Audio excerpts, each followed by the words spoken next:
Hello my lovely viewers, সবাই কেমন আছো? আশা করি সবাই ভালো আছো। আমাদের এখানে জানো তো হালকা হালকা ঠান্ডা পড়ে গেছে, তাই জন্য আমি মাথায় ওড়নাটা দিয়ে রেখেছি। তো চলো আমার ব্লগটা সবাই দেখতে থাকো, আর এইখান থেকে শুরু করা যাক, চলো। তো আমাদের মতো কারা কারা আছো যারা মাছ ছাড়া ভাত খেতে ভালো লাগে না, মানে নিরামিষের দিনগুলো তাদের মুখগুলো ছোট হয়ে যায়, আর যেদিন মাছ রান্না হয় সেদিন বাড়িতে একটা বড় হাসি বের হয়। তো দেখো আজ যে মাছগুলো রান্না হবে মা সেগুলোই ভিজিয়ে রেখেছিল ফ্রিজ থেকে বার করে।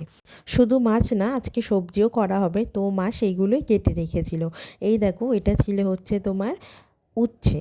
তারপরে জানো তো একটা পাঁচমিশালি তরকারি রান্না করা হবে, মা সেটাই কেটে রেখেছিল। এখন তো বাজারে অনেক শীতের সবজি পাওয়া যায়, আর আলু কেটেছিল মাছ দিয়ে ঝোল করবে বলে।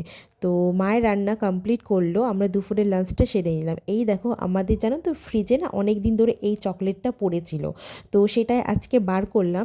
দেখলাম যে কদিন যেতে না যেতেই মানে এটা এক্সপায়ারি হয়ে যাবে। থেকে বার করে বোনের হাতে ফার্স্টে চকলেটটা দিলাম যে খেয়ে নে, তারপর বোন আমাকে বলল তুই ফার্স্টে নে, তারপর আমি নেব। তো ঠিক আছে আমি ফার্স্টে খেলাম। এই দেখো মা না কটা সবজি কেটে রেখেছিল বিকেলবেলা, তো আমি ভাবছি এই সবজিগুলো দিয়ে মা আজকে কী রান্না করবে।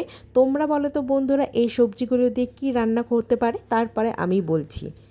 তো দেখলাম মা মুসুর ডাল বার করেছিল, সেটাকে ভালো করে ধুয়ে নিল, আর কিছু পাশে সবজিও রেখেছিল, ধরো বেগুন পেঁয়াজ লঙ্কা। তো আমি ভাবছিলাম কি রান্না করবে, তারপরে আমার মাথায় এলো মা আজকে আমাদের জন্য খিচুড়ি রান্না করবে না তো। তো তারপর দেখি সত্যি মা আজকে আমাদের জন্য রাতের ডিনারে করেছিল খিচুড়ি গরম গরম, তার সঙ্গে ছিল হচ্ছে বেগুন ভাজা, আর ছিল হচ্ছে তোমার পাঁপড়। আর জানো তো সকালের কিছুটা তরকারি ছিল, সেটাও রেখে দিয়েছিলাম খাবো বলে। তো খিচুড়িটা খেতে সত্যিই খুব সুন্দর হয়েছিল, ভীষণ টেস্টি হয়েছিল। বোন জানো তো রাত্রিবেলার খিচুড়ি খায়নি, ও এদিকে ভাত খেয়ে নিয়েছিল। তো চলো সবাই ভালো থেকো সুস্থ থেকো, দেখা হবে নেক্সট ব্লগে।